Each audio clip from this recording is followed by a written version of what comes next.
ఓం శ్రీ గణేశాయ నమః. శ్రీ గణేశ పురాణం 85వ అధ్యాయము. స్కందోత్పత్త్యుపాఖ్యానం మొదటి భాగం.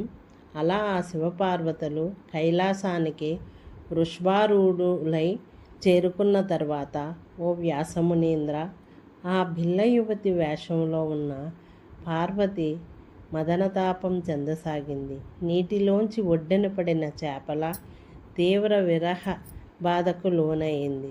శీతోపచారములు గాని, చందనం, పచ్చకర్పూరం మొదలైన లేపనాలేమీ ఆమెకు ఉపశమనాన్ని కలిగించలేకపోయాయి. పైగా అవి ఆమె తాపాన్ని మరింతగా పెంచాయి. ఇలా ఎంతో కాలము గడిచిన తరువాత శిష్టయ్యై కృషించింది. అప్పుడు ఆమె ఒకనాడు శంభుని సన్నిధికి చేరి ఇలా అన్నది: ఓ ప్రభు, నీవెందుకనో ఈ మధ్యన నాపై సీతకన్ను వేశావు. సూర్యకిరణాలు సోకనిదే కమలం వికసించజాలనట్లు నీ కరస్పర్శ సోకని నా మేను పొందే విరహం ఇంతింత అనే వర్ణింపనలవి కాకుండా ఉన్నది. ఎన్ని ఉపచారాలు చేసినా మదనాగ్నిచే కలిగే తాపం శాంతించటం లేదు. దీనికి ఏదైనా ప్రతిక్రియను సల్పి నా బాధను నివారించు అంటూ ఈ మన్మధుడు నీచే భస్మీభూతుడైన నన్ను నిలువనీయకున్నాడు స్వామి. నీ దయ, నీ ప్రేమ మాత్రమే నాకిక శరణ్యం అంటూ క్రీగంట చూస్తూ తల వాల్చుకుని నిల్చుని నర్మగర్భంగా పలికిన సర్వాణి మాటలు విన్న ఆ మదనాంతకుడైన శంకరుడు చిరునవ్వుతో ఆమె చేయి అందుకుని తన అక్కున చేర్చుకుని మదనునిచే వశీకృతుడై ఆమెను పర్యంకముపై పరుండబెట్టాడు. మదన ప్రేరితుడైన ఆ శివుడు మనోహరుడై పార్వతీప్రియుడై యథేచ్ఛగా రమించాడు. అలా శివుని మూడో కంటిచే భస్మీకృతుడైన దైవకార్యమైనట్టి శివపార్వతుల సమాగమాన్ని ఏర్పాటు చేయటంలో కృతకృతుడయ్యాడు. రతీపతి అయిన మన్మధుడు ఇక బిల్ల యువతిగా, పార్వతి ఆమె పతి ఒకరిలో ఒకరు లయమై శృతిలయల్లా పాలు తేనెల్లా కలిసిపోయి సృష్టినే ఒక వినూత్న శోభను చేకూర్చారు. ఇలా దాదాపు 60,000 సంవత్సరాలు గడిచిపోయాయి. ఈలోగా తారకాసురుని చేత స్థానభ్రష్టులైన దేవతలంతా మన్మధునికి కార్యసిద్ధి అయిన విషయం విని కైలాసం చేరుకున్నారు. అయినప్పటికీ ఏకాంతంలో ఉన్నట్టు ఆ ఉమాశంకరులు ఏకాంతానికి భంగం చేయడానికి ఎవరూ సాహసం చేయలేకపోయారు. మూఖీభావంతో తలలు దించుకుని తారకాసురుని భీతి చేత తిరిగి పర్వత గుహాలకు వెళ్ళిపోయి తమ తల దాచుకున్నారు. ఆహా, ఈ దుష్టరాక్షసుని పీడ మనకు ఎప్పటికి విరగడవుతుందో కదా! ఈ శంకరుడు తిరిగి మనకు ఎన్నటికి స్వస్థతను ప్రసాదిస్తాడో కదా అనుకుని వాపోతూ చింతాక్రాంతులై ఉండగా దేవగురువైన బృహస్పతి వారికి ఇలా హితోక్తులను పలికాడు: ఓ దేవతలారా, దీనికి ఒక్కటే మార్గం ఉన్నది. రూపాంతరం చెందటంలో ప్రసిద్ధుడైనట్టి అగ్నిని శంకరుని వద్దకి పంపించండి. అతడే శంకరుని ప్రబోధించగల సమర్థుడు. అప్పుడు మీ కార్యం నెరవేరుతుంది. ఆ మాటలు విన్న దేవతాగణముల హృదయాలపై పన్నీటి జల్లు కురిసినట్లయింది. వారంతా అగ్నిహోత్రిని ఆహ్వానించి ఇలా స్తోత్రం చేశారు: ఓ అగ్ని భట్టారక, యజ్ఞ యాగాది క్రతువులకు సమస్తమైనట్టి సంస్కారములకు ఆధారమైనట్టి పరమపావనుడువు నీవే. దేవతలమైన మాకు ఆహారాన్ని ఆహుతుల రూపంలో అందించే వాహకుడవు కనుకనే దేవతలకు ముఖ్యమైనవు. బడబాగ్ని, దావానలాగ్ని ఇవన్నీ నీకు రూపాంతరాలే. పంచాగ్ని విద్య ద్వారా ఉపాసించబడేవాడవు నీవే. సూర్యాంతర్వృత్తిపై సముద్రములలోని జలాన్ని ఆవిరి చేసి మేఘాలుగా మార్చిన జఠరాగ్నివై ప్రాణులు తిన్న ఆహారాన్ని జీర్ణింపచేసిన ప్రాణాగ్ని స్వరూపివిగా జీవులకు శరీరంలో ప్రాణాలు నిల్చుటకు ఆధారుడువైన, చివరకు సచికేత సాగ్నిగా శరీరాలను నీలో దగ్ధమనర్చి వారిలోని పంచభూతాలను వేటికవిగా విడిపోవడానికి దోహదకారకుడవైన, కామాగ్నిగా సృష్టికి ఆధారభూతమైన మైథున క్రియకు ప్రోద్బలం చేసి జీవులకు తిరిగి శరీరాలు ధరించేందుకు కారణమైనట్టి ఆ గణిత గుణములు గల మహామహిమోపేతుడవు నీవే. నీకివే మా ప్రణామాలు. నీవే మూడు లోకాలకు మేలు కలిగే కార్యాన్ని నిర్వహించగలిగిన సమర్థుడవు.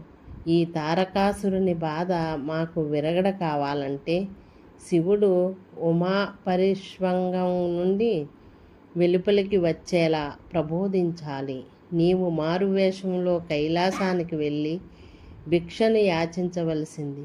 అలా గనుక చేసినట్లయితే జగత్కళ్యాణము దేవకార్యము సిద్ధిస్తాయి. కనుక వేగిర వెళ్ళి ఈ కార్యసాధనకై పూనుకోవలసింది అంటూ అర్థించిన దేవతల అభ్యర్థనను మన్నించి అగ్నిదేవుడు కాషాయాంబరమును ధరించి యతివేషాన్ని దాల్చాడు. నేరుగా పార్వతీ పరమేశ్వరులుండే తావునకు వెళ్ళి ద్వారం వద్ద నిలిచి చిన్నగా భిక్షాందేహి అంటూ ముమ్మారు అర్థించాడు. శివపార్వతులిద్దరూ ఆ శబ్దం విని ఆశ్చర్యచకితులై ఈ భిక్షుకునికి ఇవ్వదగినది తమ వద్ద ఏమున్నదా అని యోచించారు. అప్పుడు శివుడు ఉమా ఇరువురు వెంటనే వస్త్రధారుల వంపగా భిక్షకై ఉమాదేవి యొక్క దోసిలిలో బౌడు తన వీర్యాన్నుంచాడు. ఆ పార్వతి దాన్ని ధరించుటకు ఆసక్తురాలై శివుని భావాన్ని గ్రహించి ఆమె ఆ వీర్యాన్ని భిక్షుకునికి ఇచ్చింది. ఓ భిక్షుక, ఇది భూపతనమైతే 3 లోకాల్లోనూ దహిస్తుంది సుమా అంటూ హెచ్చరించి లోనికి వెళ్ళిపోయింది. అప్పుడు అగ్ని క్రింద ఉంచజాలక శాపభయం చేత ఆ హరవీర్యాన్ని మృంగాడు. సిగ్గుపడుతూ లోపల భరింపరాని తాపం చెందుతూ ఒక సూర్యోదయ కాలంలో సూర్యుడు తులారాశిలో ఉన్న సమయాన ఆ శివతేజస్సును శౌచకృత్యాలు నిర్వహించే సమయంలో శివతేజస్సును అతడి జటాజూటం నుండి వెలువడ్డ అతడి ప్రియురాలైన గంగ మాత్రమే భరించగలదు అనుకుని గంగా నదీ జలములలో విడిచాడు. అదే సమయానికి స్నానార్థమై కృత్తికలు ఆ గంగకి వచ్చారు. ఆ 6 ఆ శివతేజాన్ని పానం చేశారు. వివస్త్రలవటం చేత స్నానం పూర్తయ్యాక అగ్ని దూరంగా వెళ్ళేదాకా ఆగి తమ వస్త్రాలను ధరించి నిజగృహాలకు చేరారు. వారి భర్తలు వారి ముఖాలు దేదీప్యమానంగా వెలుగుతున్న వారి ముఖాలను చూసి తమ దివ్య దృష్టి ద్వారా వారు గర్భిణులని గ్రహించారు. మీ ముఖాలను చూడటమే పాపం అంటూ ఆ కృత్తికలను తమ ఇళ్ల నుండి వెళ్ళగొట్టారు. అప్పుడు ఆ కృత్తికలు 6 తిరిగి గంగా తీరం చేరుకుని అక్కడి గంగా తీరంలో ఉన్న రెల్లు దుబ్బులలో తమ గర్భములను జారవిడిచి శుచి స్నానం ఆచరించి తమ ఇంటికి వెళ్ళిపోయారు. కుమారస్వామి జననం. అలా కృత్తికలు వెళ్ళిపోయిన తరువాత ఆ 6 గర్భాలు ఒకటిగా కూడి అందులోంచి 6 ముఖాలు 12 చేతులు కలిగినట్టి అందమైన బాలుడు ఉద్భవించాడు. అతడు హుంకారం చేసినంత మాత్రాననే ఆకాశంలోంచి చుక్కలు రాలిపడ్డాయి. పాతాళము మొదలుగా గల 14 లోకాలు కంపించాయి. ప్రచండమైన వాయువు వీచగా చెట్లన్నీ పెకలించబడ్డాయి. సహస్ర కిరణుడైన సూర్యభగవానుడు సైతం మంచుతో కప్పబడ్డాడు. అప్పుడు నారద మహర్షి ఆకాశ మార్గంలో శంకరుని దర్శించుకునే నిమిత్తం వెళుతూ మార్గమధ్యంలో దివ్యకాంతితో శోభిల్లుతూ ఉన్న అమిత పరాక్రమోపేతుడైన ఆ బాలుని చూచి దివ్య దృష్టితో అతని వివరం తెలుసుకున్నాడు. కైలాసానికి వెళ్ళి అక్కడ ఉన్న పార్వతీ పరమేశ్వరులకు ఈ వృత్తాంతాన్ని తెలియజేశాడు. సకల లోకాలలోని వారు ఆ దివ్యబాలుడు శివాత్మజుడు అని ఎరిగి సంతుష్టులైనారు. దేవతలు దేవ దుందుబులు మ్రోగించారు. అప్సరసులు నాట్యమాడారు. గంధర్వులు తమ దివ్యగానాన్ని ఆలపించారు. అప్పుడు నారదుడు జగన్మాత అయిన పార్వతీదేవిని ఉద్దేశించి ఇలా అన్నాడు. జగన్మాత, నేను ఈ కైలాసానికి వస్తూ మార్గమధ్యంలో నీ కుమారుణ్ణి చూశాను. 6 శిరస్సులతో 12 బాహువులను కలిగి కోటి సూర్యులకు సమానమైన కాంతితో ప్రకాశిస్తున్నాడు. అతన్ని నీవు గాని గంగా తీరంలో విడిచావా ఏమి? కోటి మన్మధులను మించిన దివ్య సౌందర్యంతో కేవలం హుంకారం మాత్రం చేతనే బ్రహ్మాండాన్ని గడగడలాడించినట్టి ఆ సుందర బాలకుడిపై నీకీ కాఠిన్యం ఏల తల్లి అంటూ నారదుడు అంతర్హితుడయ్యాడు. అప్పుడు గిరిరాజనందనయైన పార్వతి ఎంతో ఆత్రంగా తన కుమారుని చెంతకు పయనమై వెళ్ళింది. ఇది శ్రీ గణేశ పురాణం ఉపాసనాఖండంలోని స్కందోత్పత్త్యుపాఖ్యానం అనే 85వ అధ్యాయం సంపూర్ణం. ఓం శ్రీ గణేశాయ నమః.